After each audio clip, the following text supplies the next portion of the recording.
Well, finally, today, less than a week before Christmas, Wayne Swan discovered a little thing called the truth. All of us who live in the real world have known for some time there is no chance of this country getting into a budget surplus. With a fall in the amount of money coming in via company tax, $0 coming in thanks to the mining tax, and a series of handouts that a government who desperately wants to hold on to power but has virtually no chance of doing so, well, there was no way that they were going to get to that budget surplus. But by God, they've been promising it. There is no clearer sign of a strong economy than a surplus. We're getting back into surplus in 3 years, Koshy. Come hell or high water. The government I lead will return the budget to surplus in just 3 years' time. We're committed to return the budget to surplus in 2012-13. We're determined to deliver it, and we will deliver it.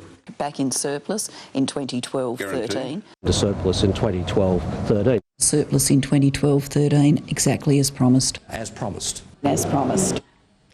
Yeah, slightly awkward, but reality has caught up with them.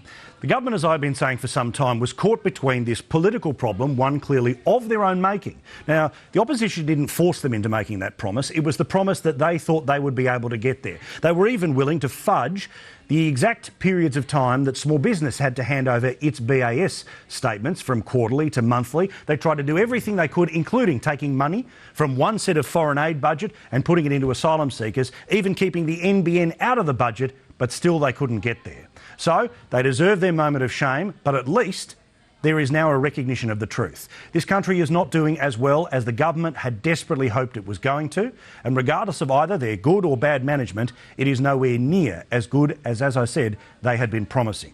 So I suppose I'd have to say well done to Wayne Swan, but what for?